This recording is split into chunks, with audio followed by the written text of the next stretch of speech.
crafty friends, Jen Cassell here. Welcome back to my channel. If you're new here, welcome. I am so excited to have you. So today we are going to be doing the tutorial for the beach chair mini album. You saw this in my release video in the beginning of the month. I absolutely love this. This was one of my favorite makes so far. And the nice thing about this is it's super easy to put together. As always, this is the website as well as all of her info on the back.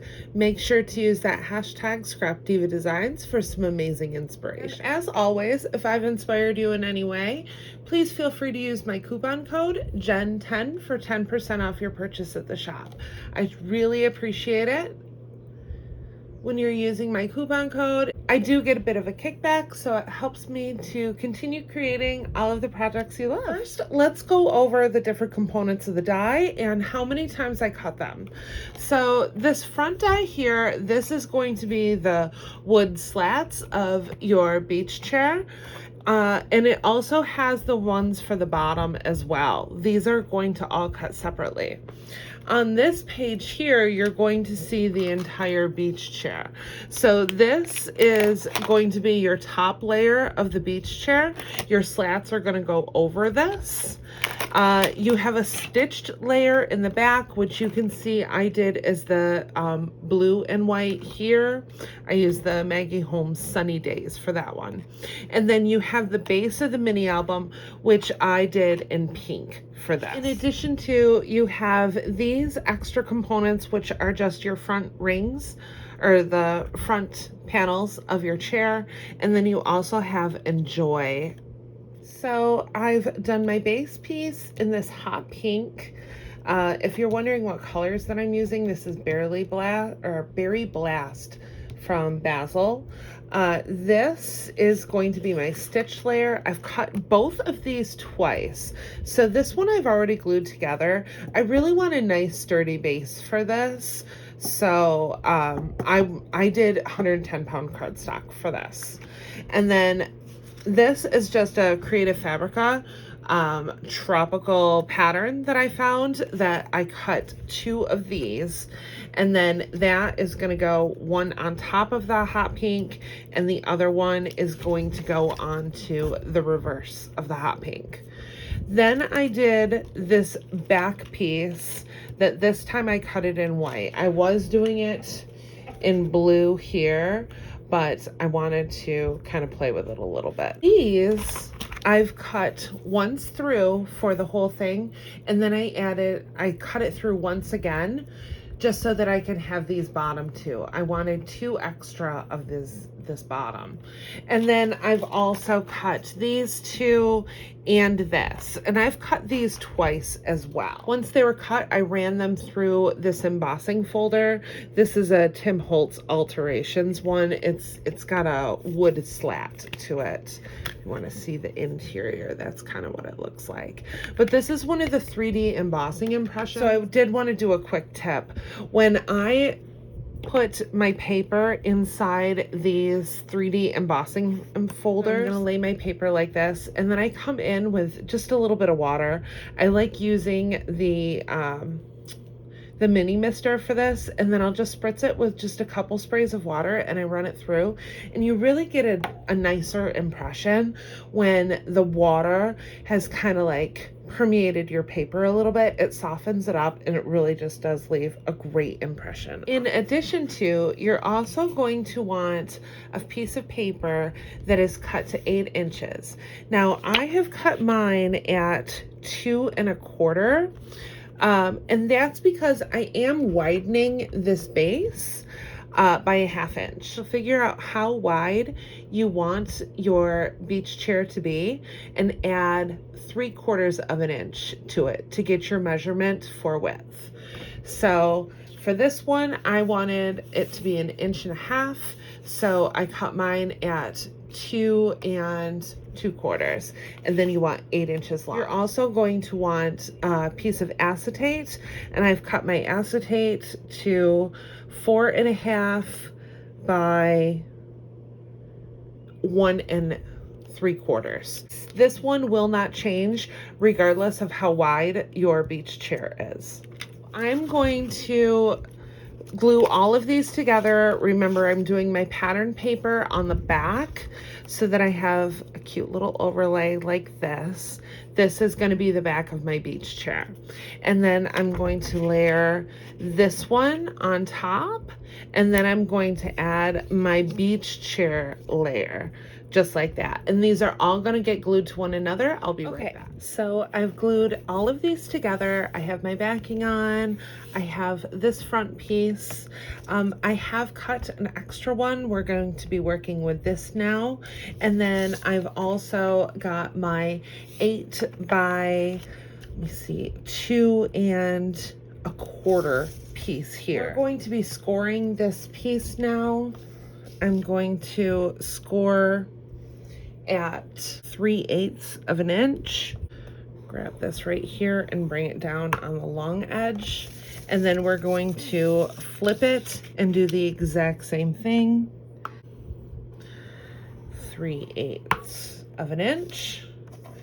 And then on this side, I am going to score at 1 3/4.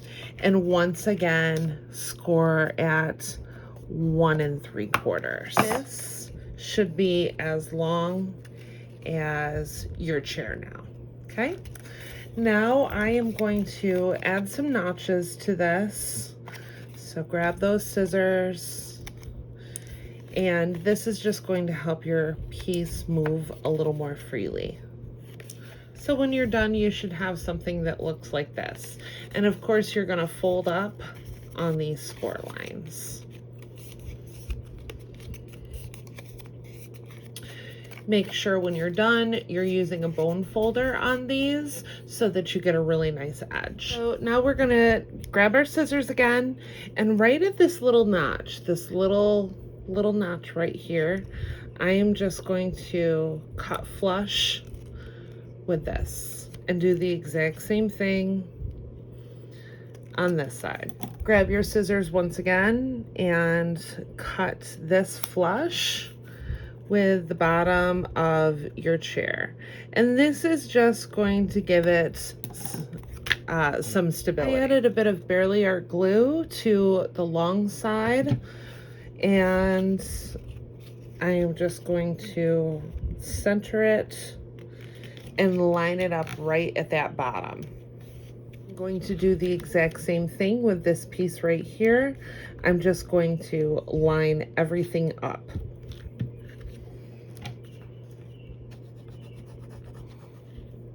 All right, once I have the glue on, I'm just going to bring this over.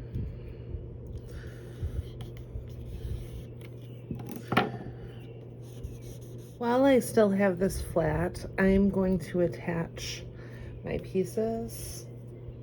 I'm using some foam to attach them. So now I'm just going to add the armrests here. And once again, I've just run some foam tape down these legs. And I'm attaching, I've glued 2 of these together just to make it nice and sturdy. And once again, I'm going to go in with a foam tape and add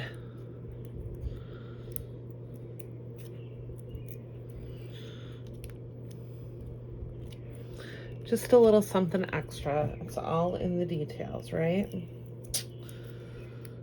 Okay, so I flipped it over to this side. I have some double-sided tape running along all of these, like the frame of the chair, and I'm just going to add my acetate layer to it. Now, don't forget, if you're using Barely Art like I am, make sure you take off the plastic sheeting on top. So, add that right there.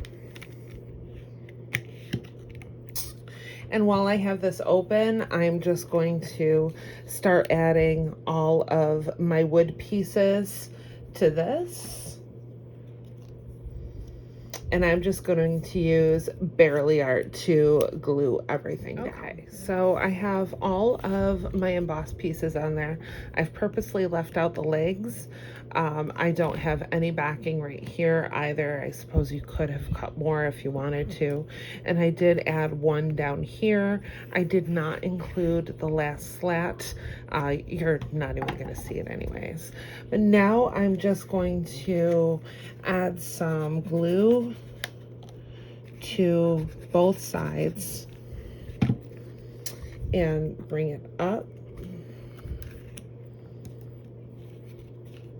Sure that it's just following that white edge right here. Okay. And I have put the glue on this side right here, and once again, just follow that edge. That's it. We have our chair put together. I love this size, by the way. I wasn't sure how the 1.5 was going to work, but it's kind of perfect. I like this size better than my original 1 inch.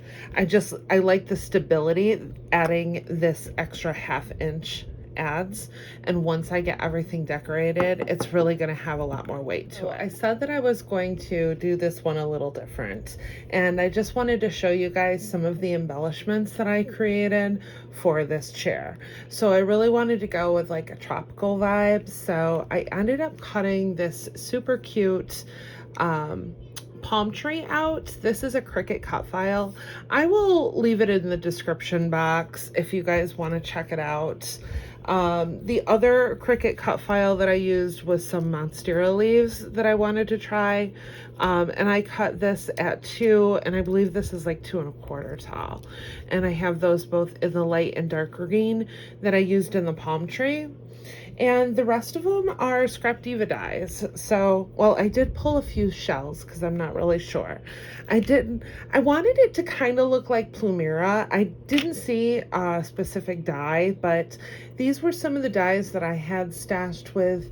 It was either the beach ball or I think it was the beach ball dye. But those were some flowers that I had tucked in there. And of course, this 3-leaf came with those flowers. This is from Summer Words, which is an older release. I cut one of these cute little surfboards. These little starfish, I cut them in, I'm doing a few different plays on like an iridescent. So this one I did, this is just like a really thin like shimmer paper. Sorry, can you tell I've been crafting? I've got glue and ink all over me. So sorry guys. I'm a mess. I'm a menace, I should say. This is a gold, it's the Miri lava paper that I get from 12 by 12 that I love. And this is a shimmer that I believe I received from 12 by 12 as well. I cut some flip-flops and I did those. I didn't know what size I really wanted. I figured I would cut both just to see. But this larger one I believe is from the beach ball, and this one is from the swimsuit. So there's those. I did a couple pairs of sunglasses because once again I knew I wanted pink glitter sunglasses, but I did not know what size I was gonna need. I'm just going to kind of play. Oh, and I also cut the sandcastle too. I'm not sure if I'm gonna use it. I think it's just kind of a little too much, but I don't know. Let's see. I'm just gonna start playing. So when I come back, I will have this finished product. Love how it turned out. Here is that palm tree in the background, and I'll show it to you from the reverse as well. And then I did the beach please. I threw my flip-flops up top. I have those faux plumerias just kind of shooting around. I used a lot of those starfish that I had cut. They're just so cute. I used the surfboard over here with the monstera leaves and another one of those flowers. With the sunglasses, I ended up using the smaller of the two. Same thing for the flip-flops. And this little floral cluster has those 2 monstera leaves in the back, a couple of my handmade flowers, and then I attached this shell too. Now, I like the shell here because it does add a little additional stability to the piece. So I love how it turned out, but I think we can still do a little bit better, and that's why I came back. So I am grabbing some of my Barely Art glue, and I'm grabbing a makeup sponge. Now I'm just going to dip my makeup sponge in the glue and just kind of start dabbing in places, especially this palm tree. I feel like this palm tree, it needs a little sparkle. I'm gonna grab my glitter mister and just start going to town. When you're doing this, make sure you do it over a piece of paper, and that's really going to help collect some of this glitter when you're done. Oh my gosh. So I love her. I love how she turned out. So cute. Nice big pocket right here too. 1.5 inches wide by like 4.5 across. So you've got a pretty generous size box there. How cute would it be if you gifted some fun sunglass embellishments inside? So cute. All right, so thank you so much for watching. I really appreciate all of the love and support. If you used my tutorial, please tag me. I'd love to see what you create with it. And if I've inspired you in any way, feel free to use my coupon code JEN10 for 10% off your purchase. I will see you in the next crafty video. Bye.